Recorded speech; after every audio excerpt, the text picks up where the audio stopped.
people, far from nature? Mm. Well, Oh, that was the question. So when is man freer? When he's by himself, or when he has to negotiate life with other people? Like, right now we live in a planet that has a few billion people. mm, How do we cope with that? And it is clear a lot of people yearn for being alone in nature and having those peak moments and all that. But uh, is that realistic? How does that compare? Would we be happy if we were, in a desert island all by ourselves for the rest of our lives? Would we be able to take that? How free can a man be out there uh, against nature? Because then you are against yourself and nature. You don't have anybody else to blame. So that was my question out there. Did get I got a lot of views, but very few people. Uh, Actually, only one made a comment about it. But in all the political discussions we have, that is a question that we have to ask. All these regulations and the laws, and feeling constricted by government, by the laws, by the people. So our individualistic side rebels against the collective. And yet, I can tell you that we're not ready to be to survive on our own. We don't have that inner strength. So I try to bring that to the forefront of our consciousness, so we don't complain so much about being, surrounded by idiots. Because a lot of people say, I'm surrounded by idiots. Everybody's an idiot, as if they are the smart one. But you have to ask yourself, if I were the only idiot around, how much of an idiot would I be? How could I make it by myself without anybody's help?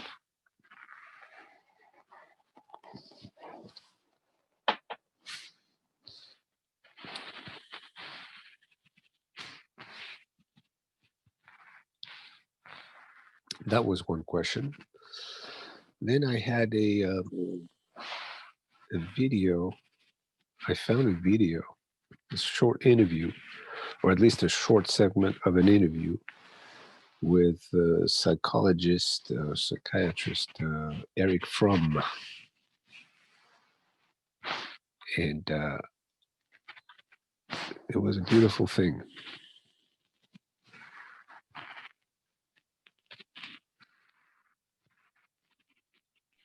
yeah.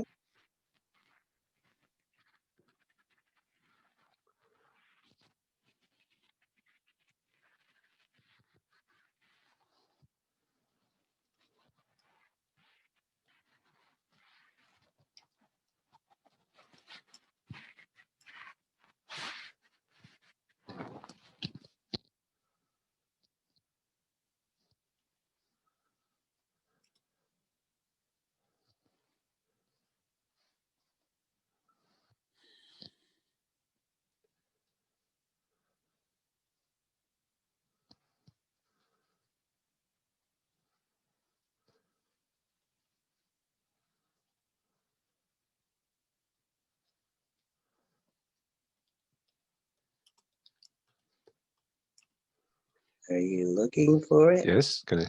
Yeah, I can't. I don't hear anything. I thought you were meditating.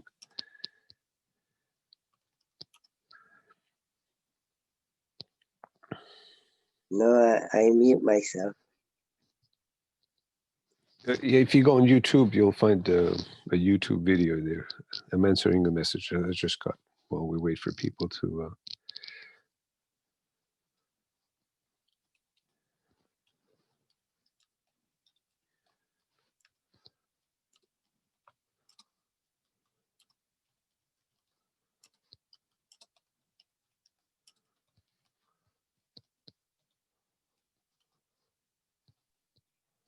Who's Eric from? Eric Fromm with two M's.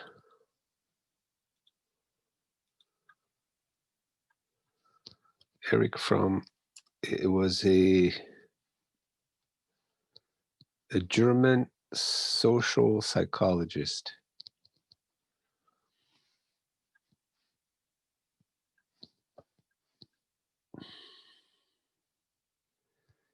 A humanist in a sense, philosopher, and he talks. Let me see if I can find it. And hold on a second.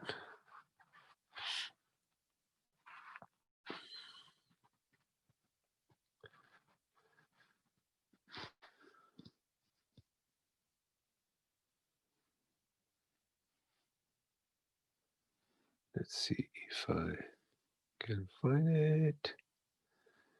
Eric Fromm. Search.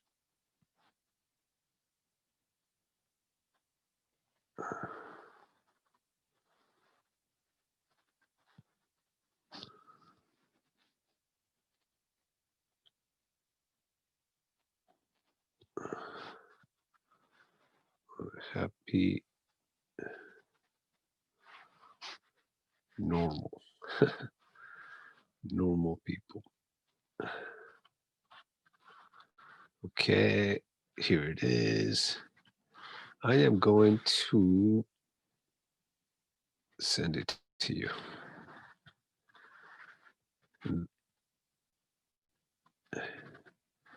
And then you can take a look at it and you tell me what you think. I'm texting it to you. And while you do that, I'm going to insert a message.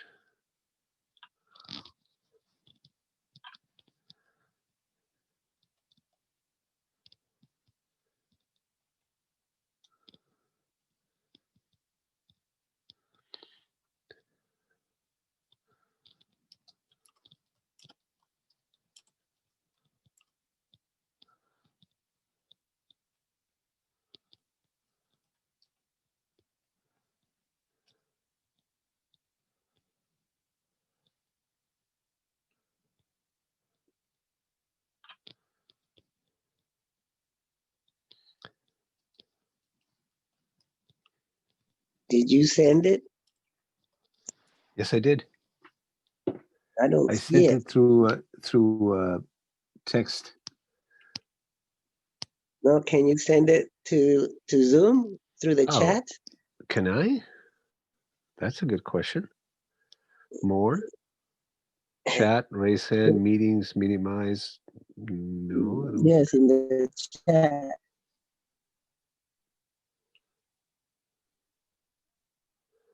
Okay, hold on. So I go to chat. Yeah. Okay. And Mm. I'm gonna. Copy and paste. Oh, I should have done And that. You're right.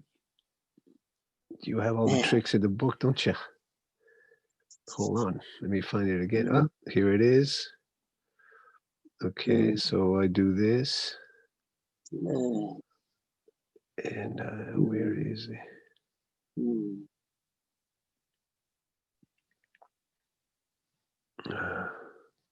Zoom. There you go. And now I'm going to.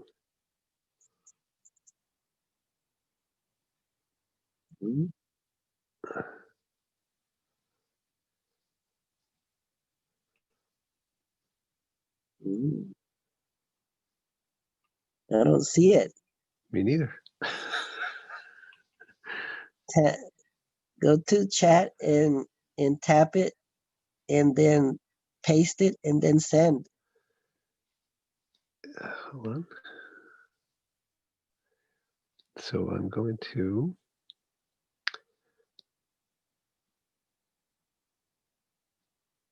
copy. You're teaching me a lot of tricks here.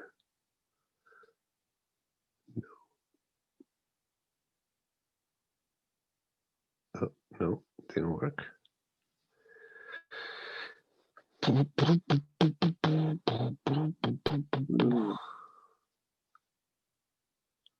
Share.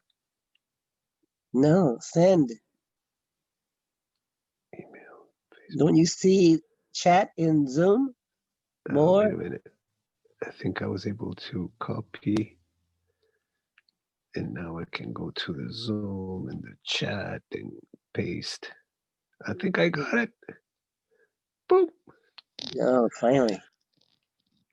Yeah. Let's see if I can watch it.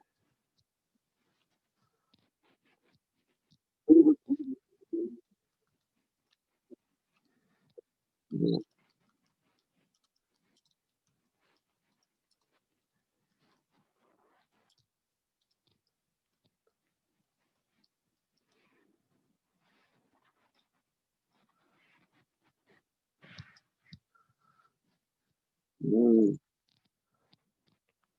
mm.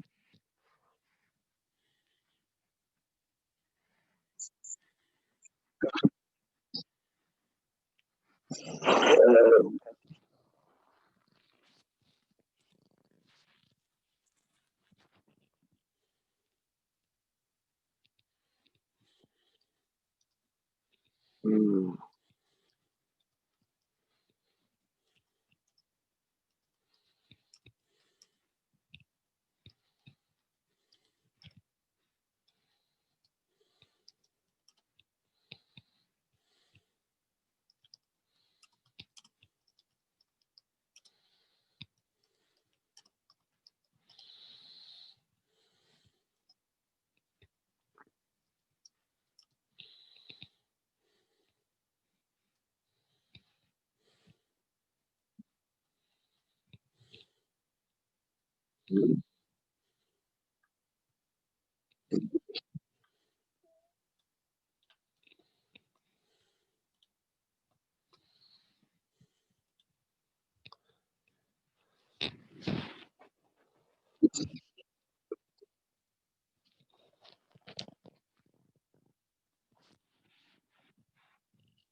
Mm. Yeah. Mm.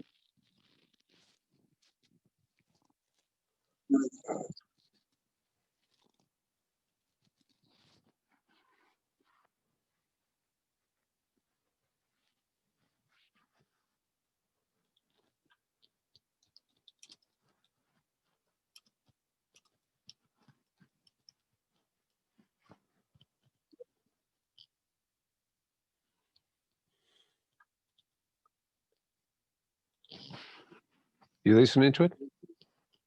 Yeah. Beautiful thinker.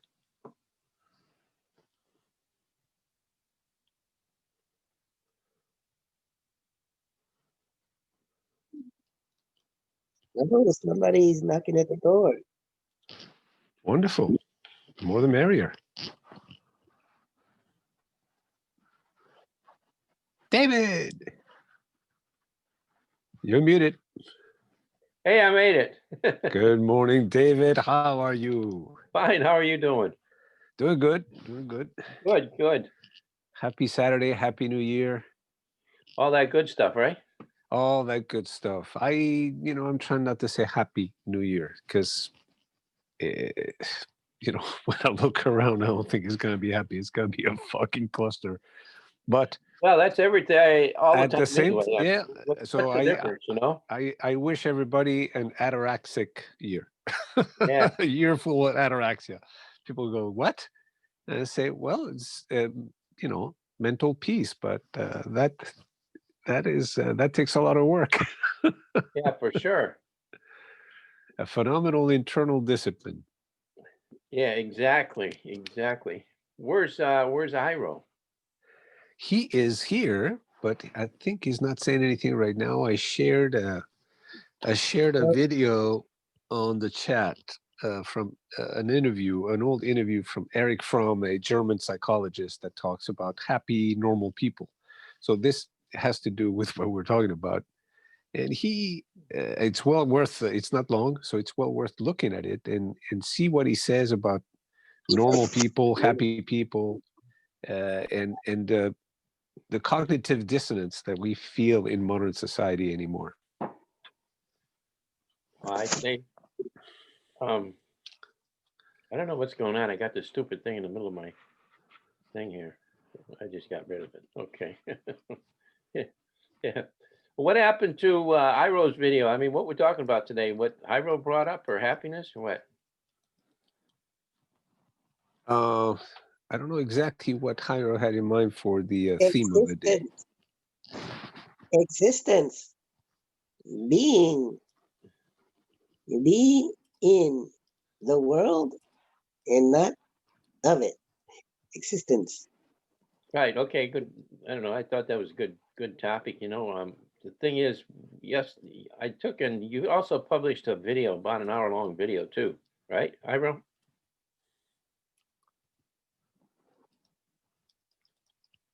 Iro, Yes. yeah. Okay. The thing is that the substance. Did you watch that too, Luis, at all, or not? No, I did not. Okay. It was about the globalist and the I guess new world order and everything that is happening with the globalists and their agenda and all these different things as to what is happening now and even in our elections. And I don't know, I just thought that that there was sort of going to be the topic, and it's something to be concerned with. And I don't know. Well, I'm completely open to any subject. So, Any subject. Okay. oh yeah, Okay, the thing is, I think that's a very good subject in a way. And another thing that sort of has come to my mind is something that I call, what do you call, imposed expectation, where people automatically think that they want to have something happen to them or the person that they're talking to respond in a certain way, um, rather than allowing them to take and think on their own 2 feet and respond. They just impose their words and actions upon other people. And to me, I sort of look at this globalist type of thing as one of those things, and it's sort of like I mean, it happens in so many different areas of our lives. And even with the election this past year, because obviously, there's a lot of proof that the election was a fraud and that it was not true. And the thing is, you find that the news media and the internet companies, along with a lot of political activists and different governments, are all trying to impose their expectations on the election. And through the ability to control the narrative, they are actually doing that, so that we are ending up being imposed upon actually by different lies by different people, depending upon who is looking at the imposition to take and control society and control the expectation of the imposition. So to me, I find that very much an issue of life, period.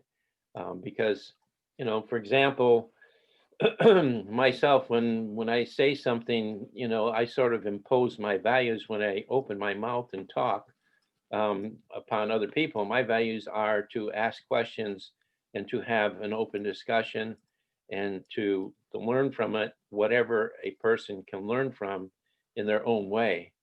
But the thing is, when you have policymakers that are imposing their um, expectations on people, it's done through policies that may not be um, accepted into the government or one's life, but that they are there and are trying to take and make them part of people's lives.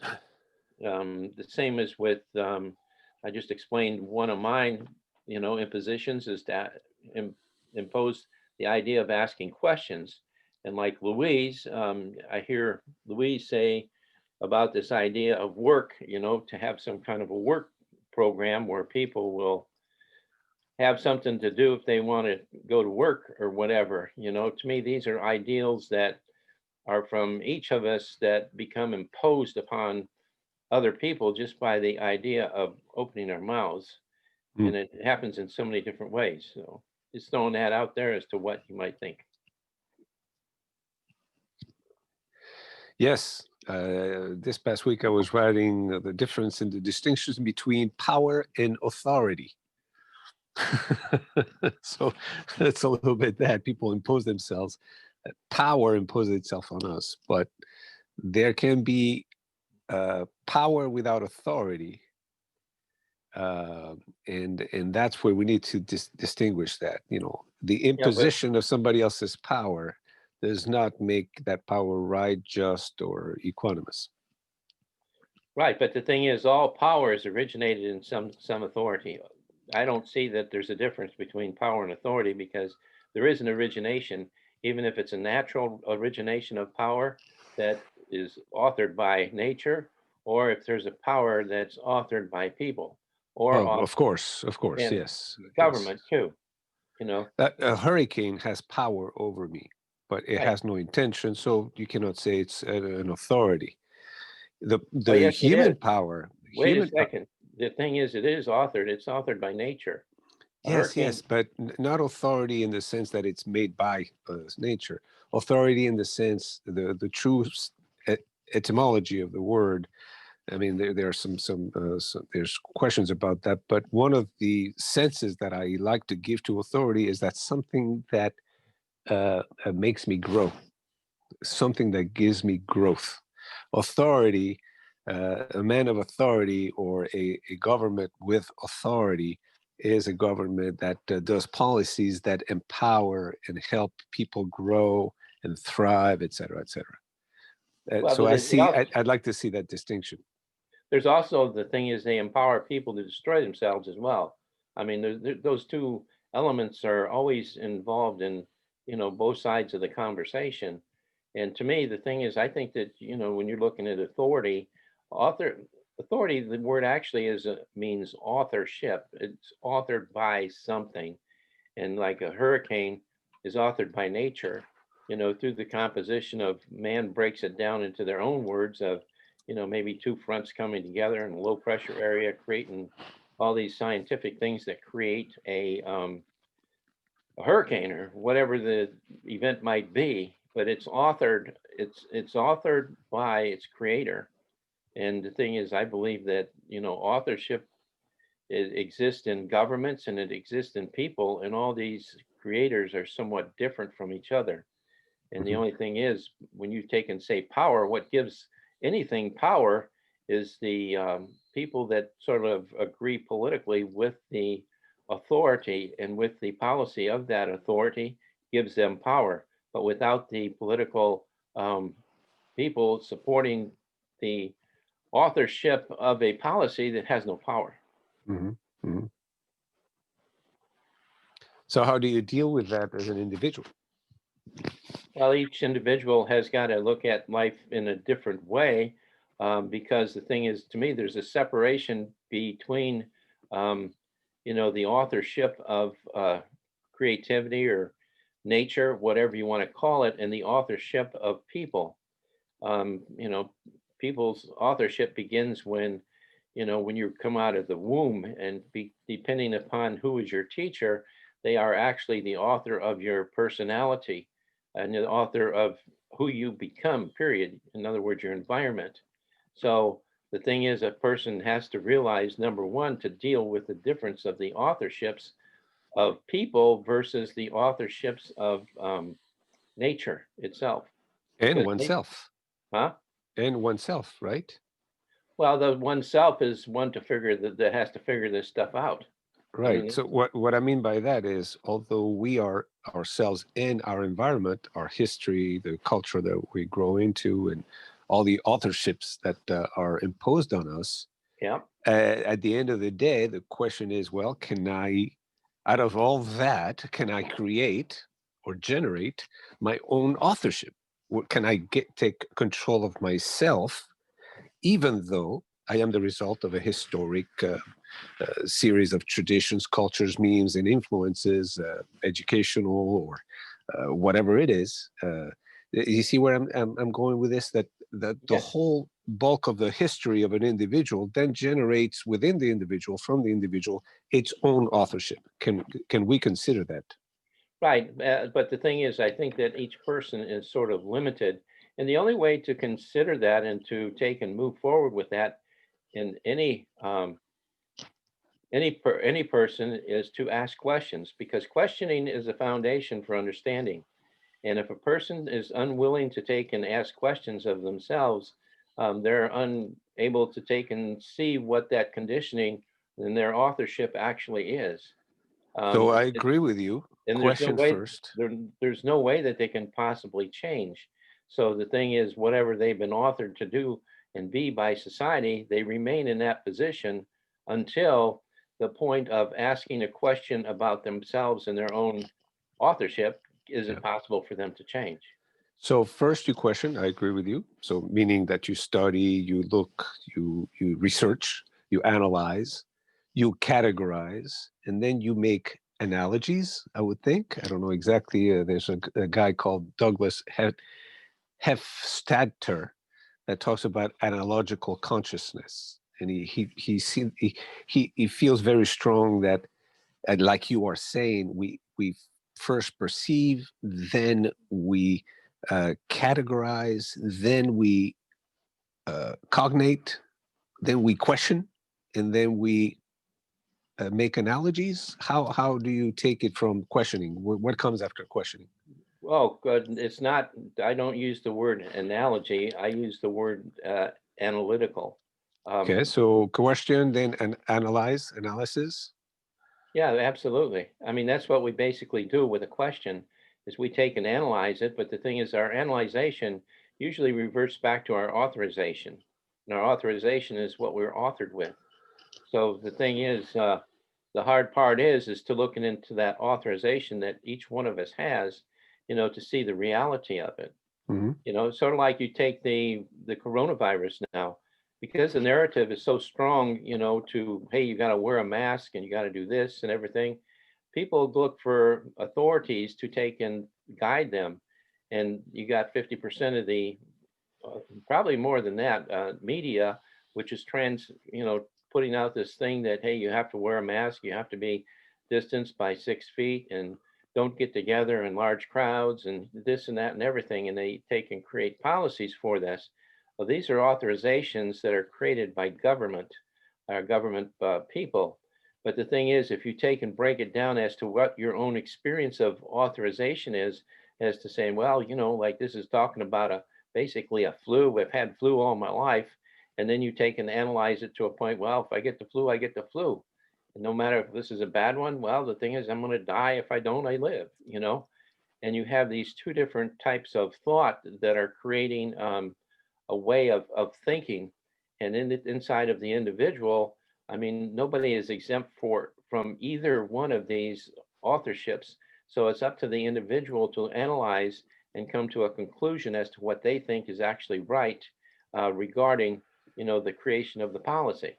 Okay, so we're following the same logical process. We question, then we analyze, and then we somehow decide, or we create a new authority.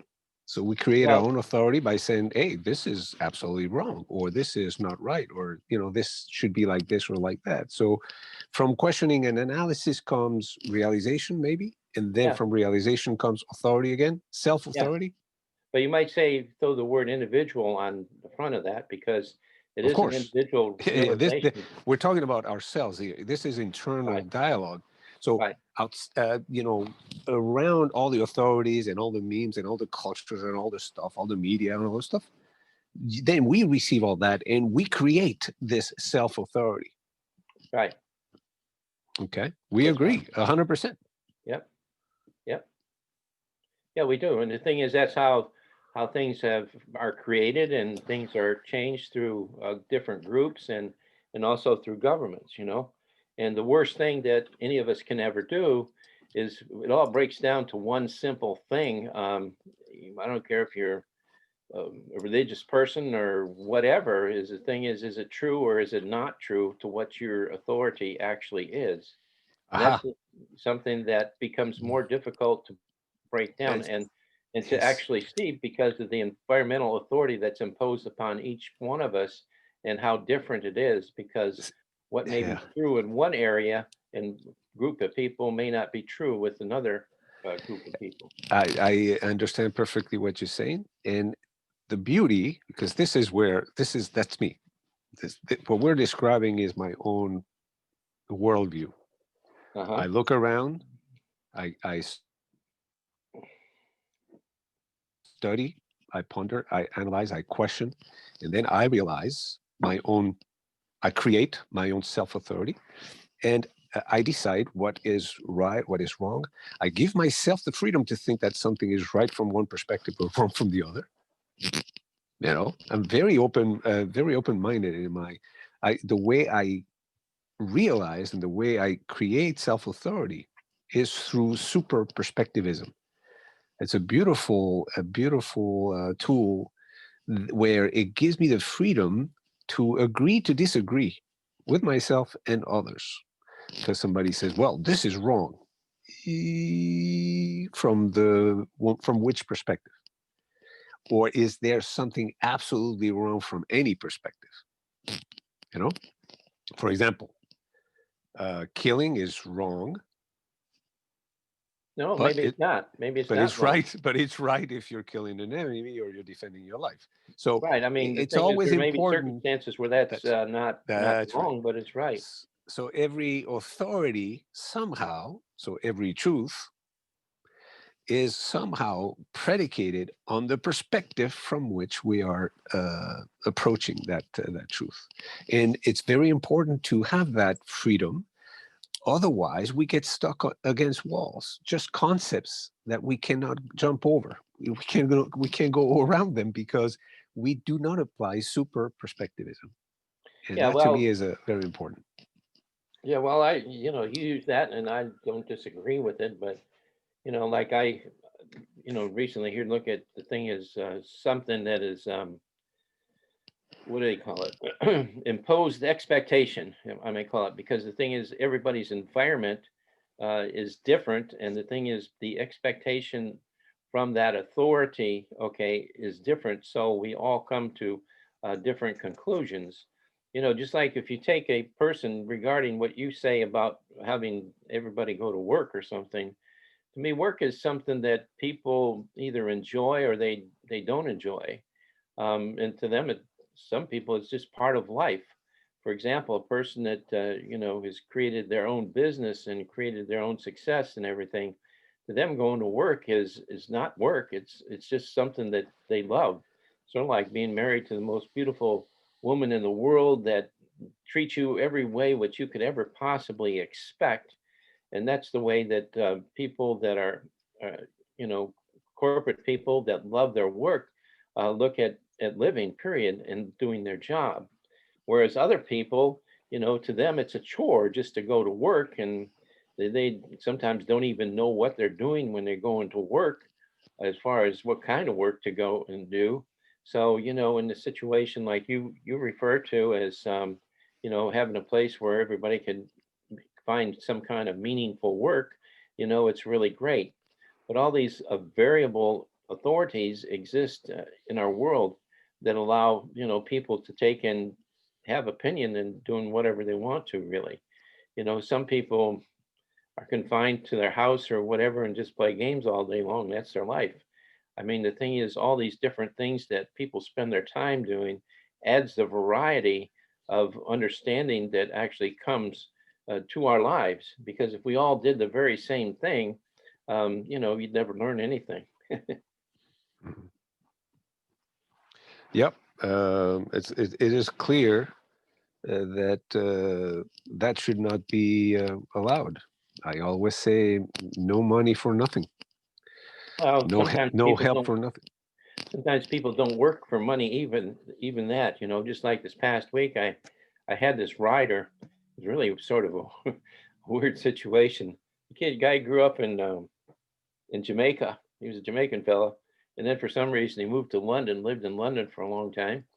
And then, he moved to the United States about 10 years ago. So he had really sort of a weird accent, sort of a British and Jamaican combined accent. Hmm. That was sort of neat.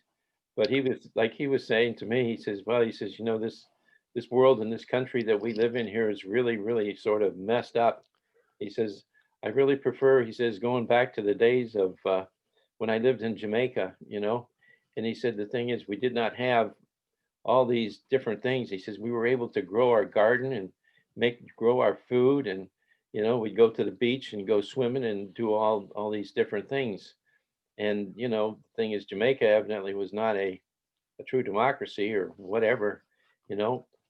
So as he pointed out, the thing is, there was tremendous amount of contentment in just taking care of the necessities of life it was necessary to do when he lived in Jamaica, which is very true. And he was able to talk about different plants and different foods and how they cooked and how they cooked them and how they grew them and so on and so forth. And I thought, that there is, very, very good, observation of life.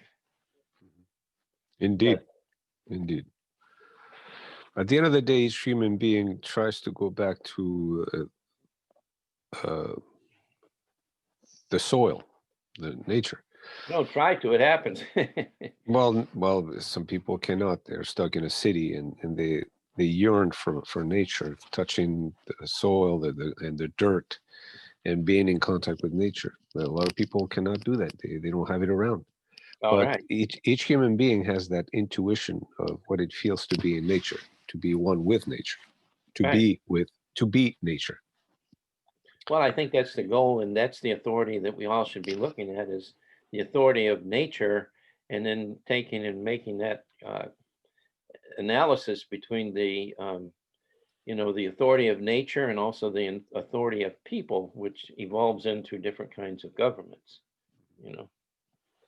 And then one's authority, a very important thing. What's that? To me, that's one's self-authority. This self-authority is very important to me, because that's what puts everything in perspective. Everything that it makes sense. So basically, to me, the whole world is a chaos, is a constantly churning, changing organism. It's made of things, and things just and I don't make much difference between nature and man. Although we seem to think that we're very different, because we think and we have intentions and we plan in the future.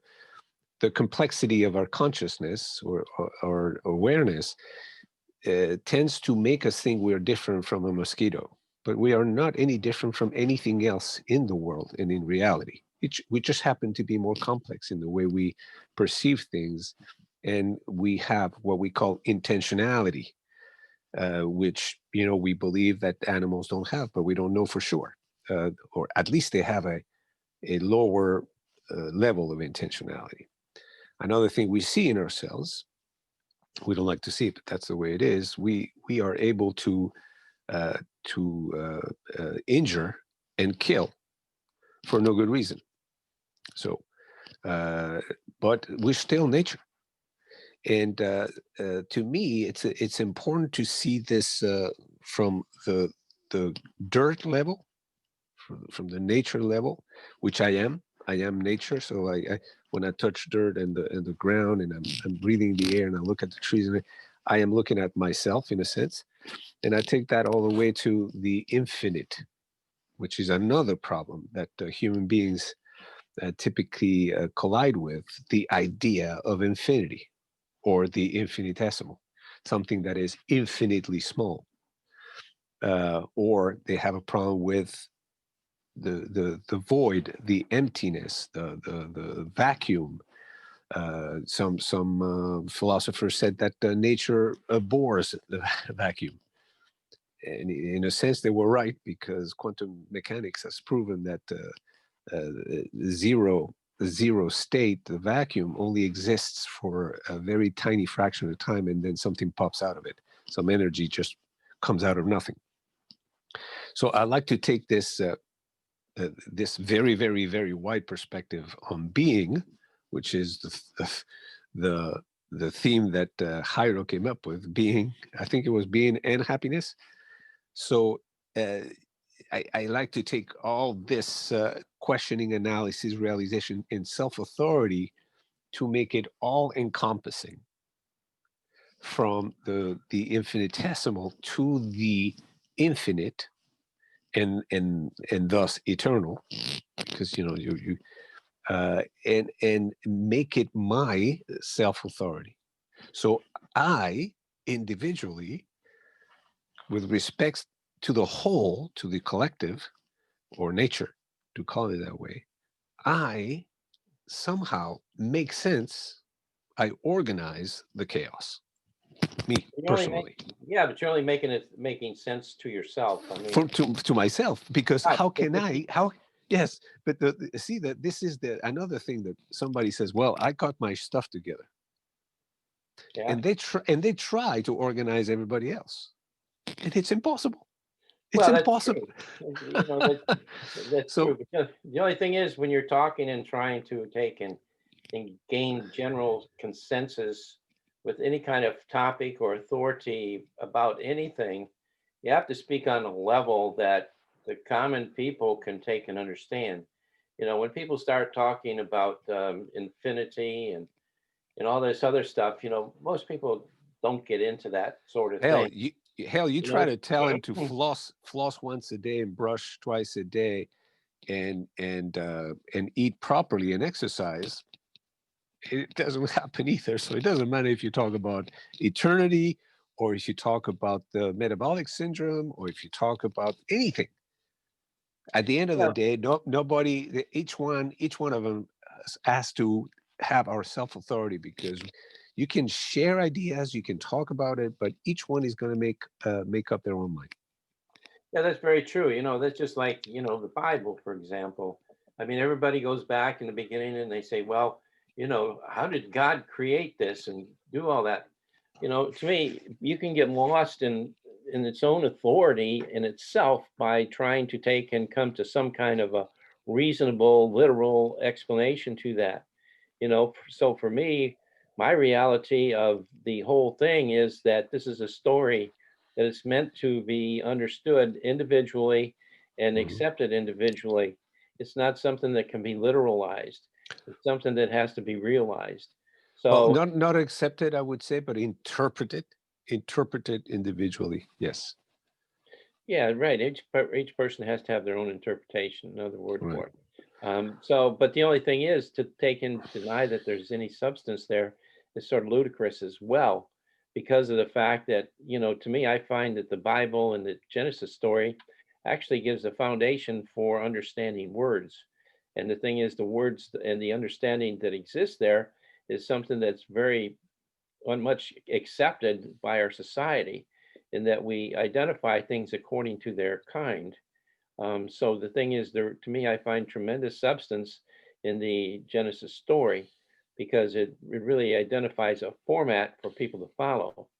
And the thing Mhm. is, what I sort of see that maybe even we're coming into context with now is, the thing is, the Eastern religions use different language forms than what the Western language forms are. And Mhm. therefore, the thing is, when we say something in our language, and the thing is, they interpret it into their language, you know, what is being lost in this transition of understanding of authority?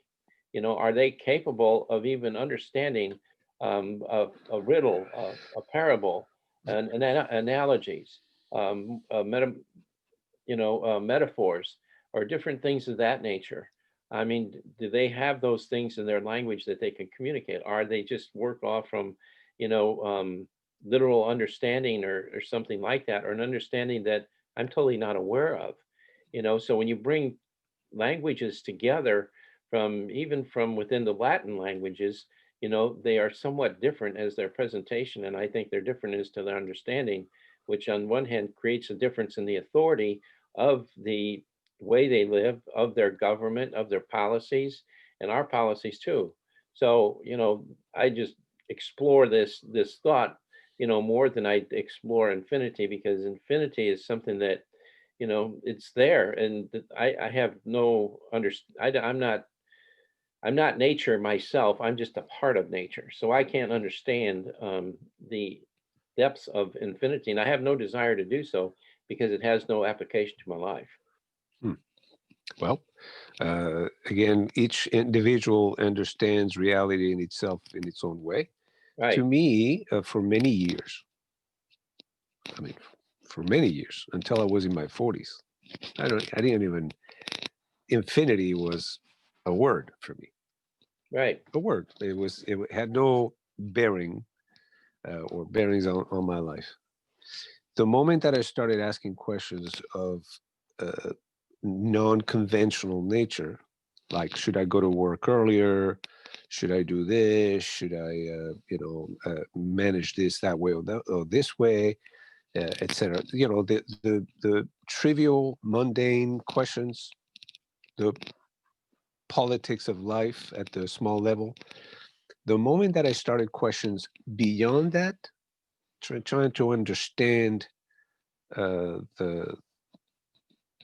bottom conventional things, in a sense, I could say, instead of the moment that I started looking through things instead of at things, the moment that I started being interested in the nature or the essence of anything, because a thing is a thing is a thing is a thing, okay, you can understand what an elephant is, and you can cut him down to pieces, and you go, okay, well, this now I know everything about elephants, what they eat, what they shit, how they behave, et cetera, et cetera. And then you can go on to the mosquito and do the same thing. You can go on to it.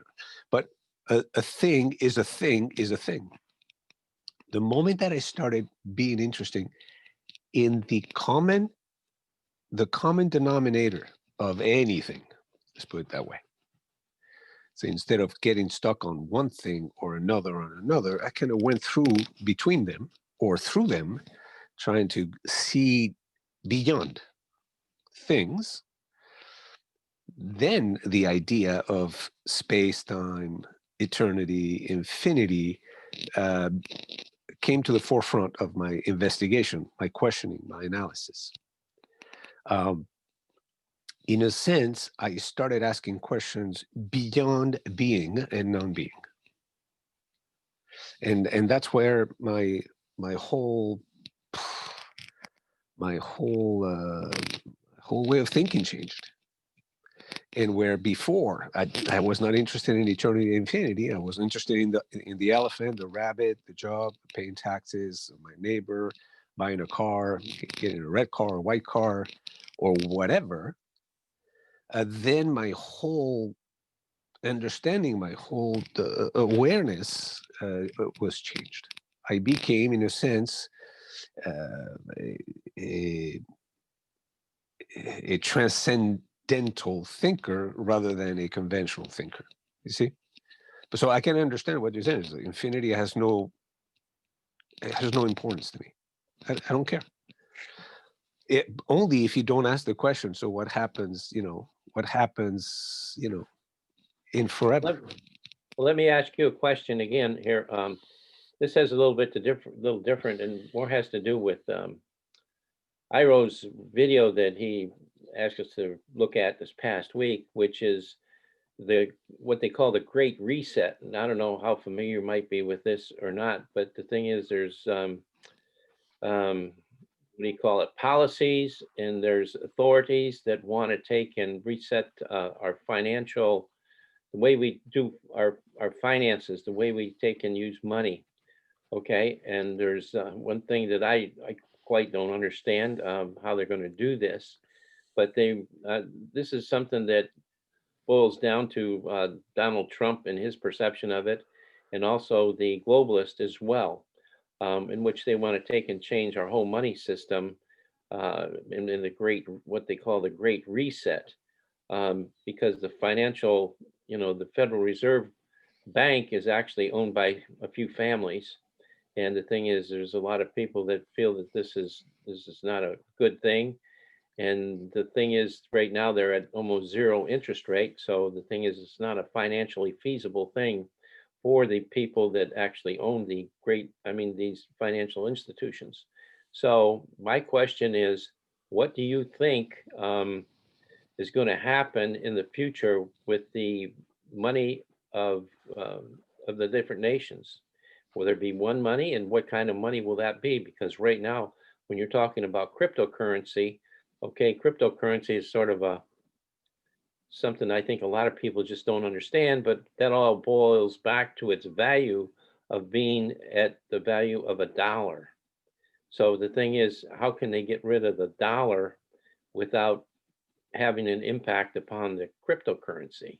I guess would be my question.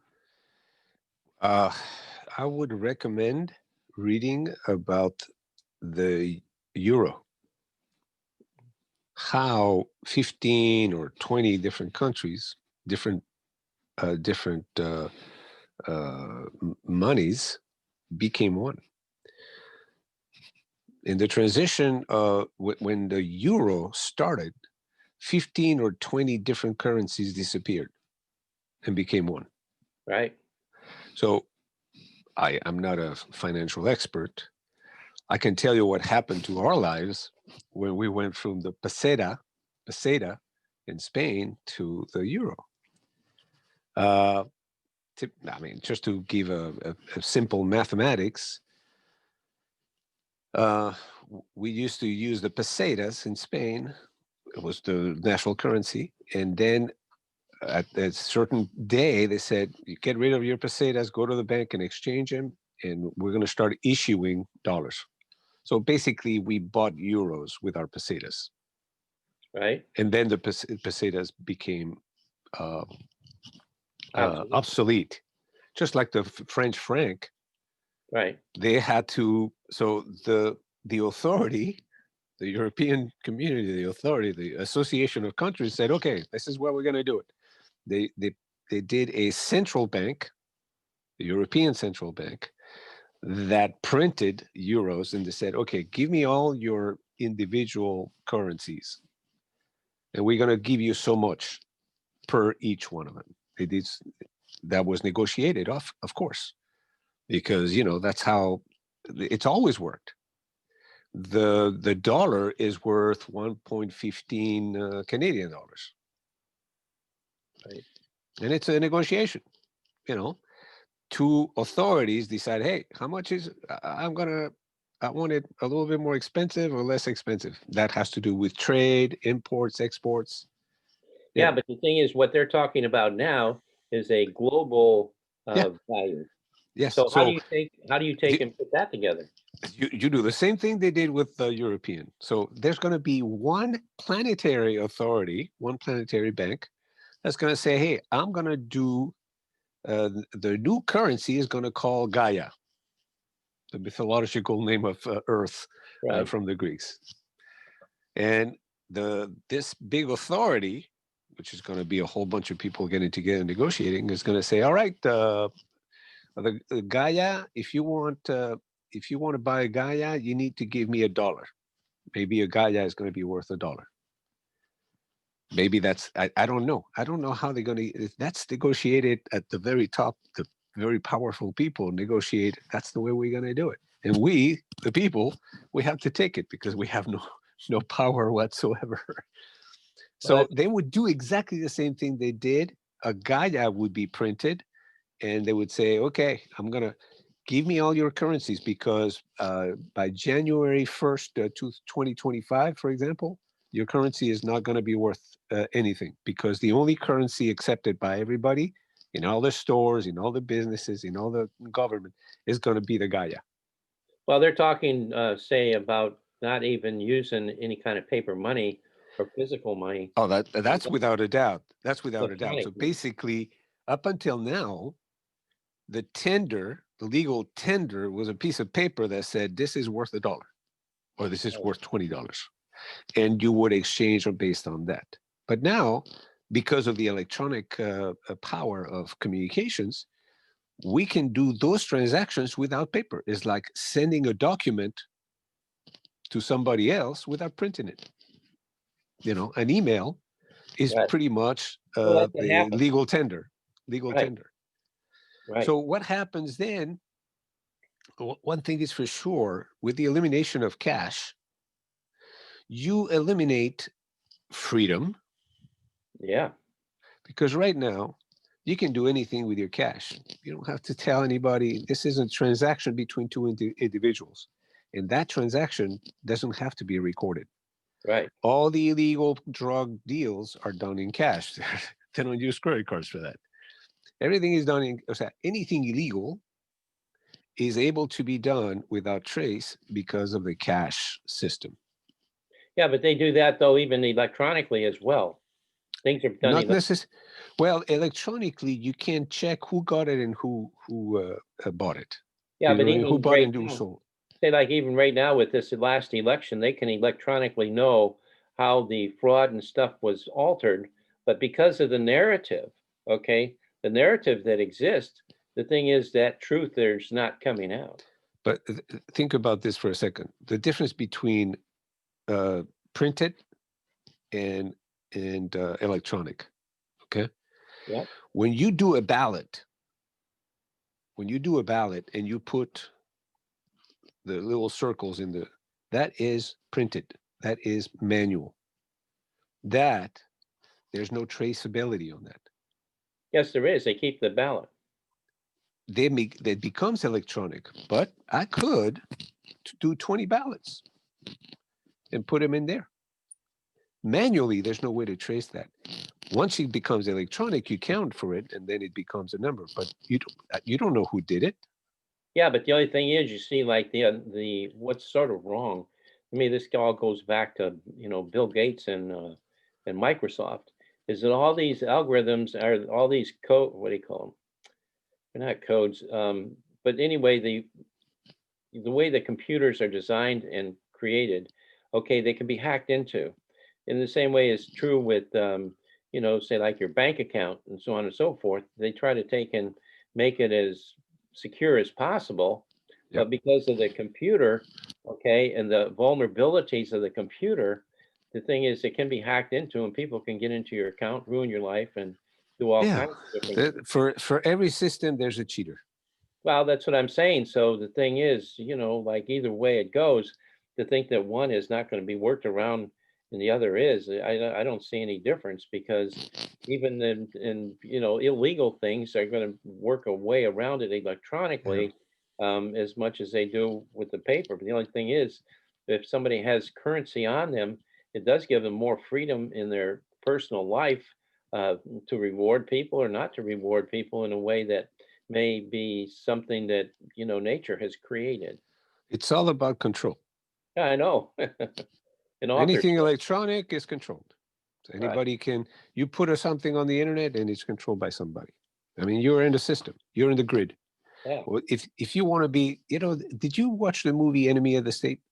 no, Dude, that's a classic right there, to see how much the government can try to mess with an individual.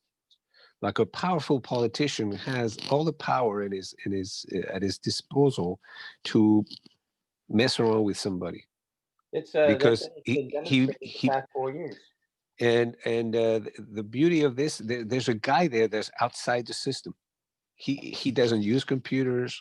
He puts a hat on so nobody can see him. When he goes outside, he doesn't want to appear in any camera, no drone, nothing. Everything he isolated himself from the system, and that's the only way that you can be truly, uh, safe in a sense. You almost have to go back to nature 100%.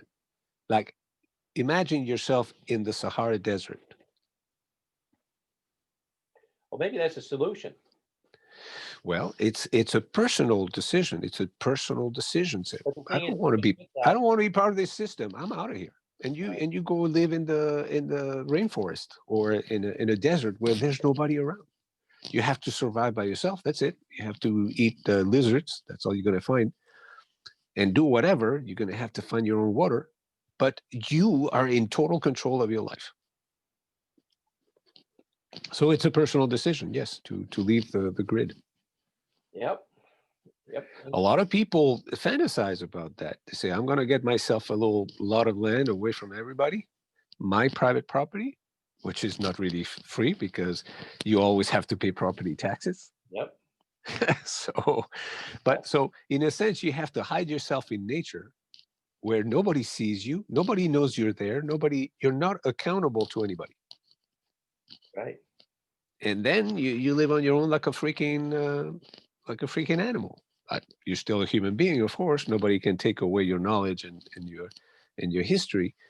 But Jeremiah Johnson, the movie Jeremiah Johnson, went into the mountains and he lived off the mountains. The only problem he has were the Indians. But just imagine a mountain without Indians, just bears and rabbits. And there you are truly free. If you get along with yourself, it's great. If you don't get along with yourself, you're in big trouble. Well, very true, Luis. Very true. So, in a sense, when I think about these things, I'm a thinker. So I spend a lot of time just doing this kind of stuff. And